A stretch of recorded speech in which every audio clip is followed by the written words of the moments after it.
break the grip of pain. That former Marine locked up for bringing guns and ammunition across the Mexican border will likely spend another few weeks in prison, if not much longer. A judge in Tijuana yesterday scheduled Sergeant Andrew Tamarisi's next hearing for August the 4th. We have some video of the sergeant leaving the courthouse with police late last night after he got a chance to tell the judge his side of the story. A story he has already changed, mind you, after he admits he lied to officials. Remember, Sergeant Tamarisi claims that he missed the last U-turn before the border crossing. He says concrete barriers trapped him in the far right lane along this border crossing in San Ysidro with no way to turn around. The U-turn is on the far left lane.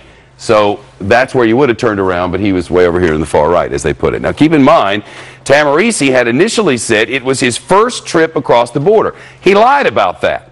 He later admitted he lied. It wasn't even his first trip that day, though he claims his original lawyer told him to lie about that. So think about this. The lawyer, who knows there are cameras on every lane and have been for decades, the lawyer told his client to lie knowing that there would be video evidence that he was lying. That's the claim. We report, you decide. Yesterday's hearing was closed to the public. The suspect's current attorney did not give many details about what happened at all.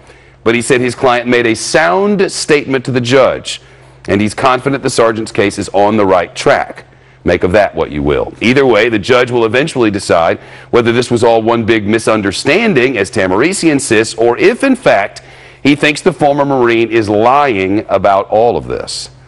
Let's bring it to a lawyer. Dan Schorr is a former prosecutor and live with us on set. I know this is a cause célèbre for people all over the country. It's a cause célèbre for many of the people who work in this building. In this room, we deal with facts. And in this case, the facts are troubling. Somebody may have told him to lie, but he's the one who did the lying.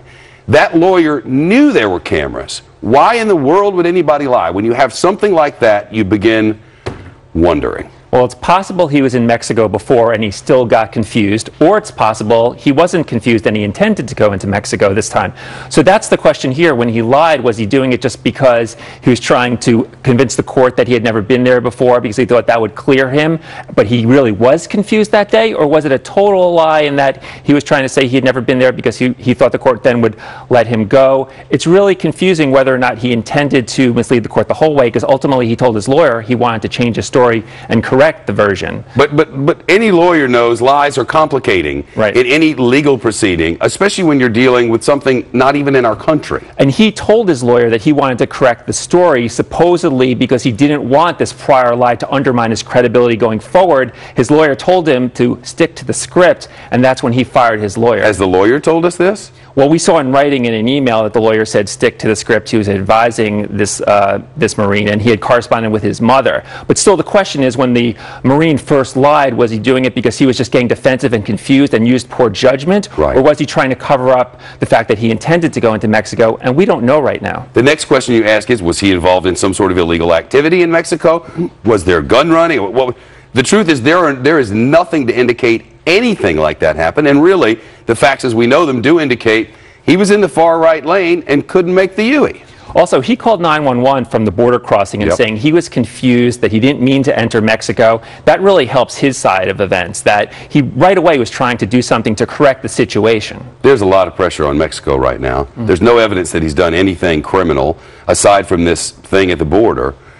Will this pressure on Mexico be very helpful toward you would guess that it would be. I mean, you got half the country screaming and yelling about it. It might be. We're not dealing with the U.S. legal system here. He's presumed guilty until proven innocent. It's closed hearing yesterday, so a lot of pressure can be exerted on the system. It's not the same rule of law that we have here, so pressure is really important. It already seems to have gotten him better treatment because he was being abused in jail early on. Now it seems at least he's being treated in a humane manner as the case is proceeding. You just hope they get to the facts, and if the facts are on his side that he gets out of there, nobody wants to be held in a Mexican jail. And he's an American hero. He served 2 tours in Afghanistan. He's suffering from post-traumatic stress disorder, and hopefully he comes back soon. Let's hope. Dan Schorr, thank you. Thank you. Thousands of firefighters from across our nation gathered along a narrow New York street today to pay their respects to a lieutenant who died trying to save lives.